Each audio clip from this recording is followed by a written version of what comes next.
intervention ont souhaité nous démontrer la potentielle plus-value des acteurs religieux dans le domaine des droits humains.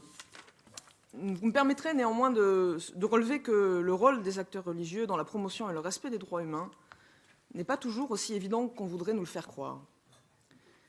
Il n'existe bien entendu pas de hiérarchie légale entre liberté religieuse et droits humains en Europe, d'autant plus si l'on considère que la liberté de conscience, dont la croyance religieuse serait une expression parmi d'autres, cette liberté de conscience, donc, est elle-même un droit fondamental.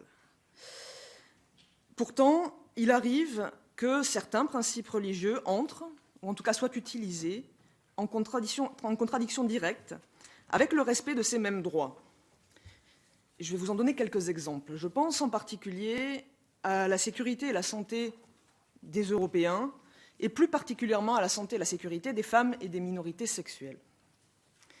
Quelques jours seulement après la Journée mondiale de lutte contre le sida, je voudrais rappeler la nécessité de la mobilisation de tous les moyens pour lutter contre cette épidémie et condamner les agissements qui viennent contrecarrer ces politiques publiques indispensables. Je voudrais aussi soulever le problème que nous rencontrons aujourd'hui dans le processus de ratification de la Convention d'Istanbul. Cet outil du Conseil de l'Europe est le premier instrument international légal qui entend lutter contre la violence à l'égard des femmes et la violence domestique. Or, que remarquons-nous ? Que le processus de ratification est aujourd'hui en panne dans certains pays de l'Union européenne à cause de campagnes d'influence menées par des mouvements religieux. C'est en particulier le cas en Slovaquie, où les représentants religieux combattent ouvertement la mention d'égalité de genre en ce qu'elle menacerait leurs principes religieux. Que devons-nous en conclure ? Que certains groupes s'émeuvent aujourd'hui d'un principe d'équité, alors que leur foi s'accommodait hier de violences considérées comme immuables ?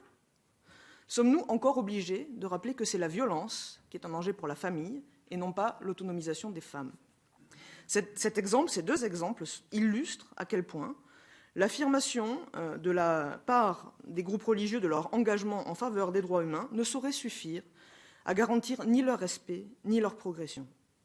C'est la raison pour laquelle, si l'on veut que ce dialogue contribue effectivement à une Europe plus juste, il est important d'observer un équilibre rigoureux entre les contributions des groupes religieux et d'autres groupes philosophiques, qu'ils soient humanistes, libres-penseurs, agnostiques ou athées. Or, il suffit d'un coup d'œil sur le programme de cet événement aujourd'hui pour se rendre compte qu'aucun représentant d'association non confessionnelle n'a été invité à intervenir. Ce n'est malheureusement pas la première fois qu'une telle situation se produit au Parlement européen. J'ajouterai que dans mon pays, par exemple, les 2/3 de la population ne se revendiquent d'aucune croyance, et je constate qu'aujourd'hui, les 2/3 de cette population n'a pas été représentée dans les débats.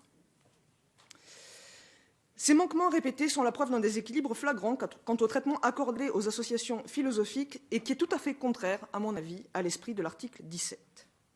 Est-il besoin de rappeler que se focaliser, comme le font certains de mes collègues, sur la liberté de religion, c'est passer sous silence, c'est refuser de voir le sort terrible réservé aux athées ou aux apostats du fait de l'exercice de leur liberté de conscience et leur refus de rentrer dans une quelconque croyance. C'est pourquoi je tiens à m'adresser aujourd'hui aux organisateurs de ce dialogue pour leur rappeler tout l'intérêt d'un débat véritablement pluraliste, mais aussi et surtout de les enjoindre à respecter l'indépendance des institutions européennes dans un cadre, l'état de droit, où la loi doit toujours prévaloir sur la foi. Cette neutralité est particulièrement importante pour le problème qui nous a occupés aujourd'hui, car notre futur commun dépend de notre capacité collective à garantir et à développer ces droits humains.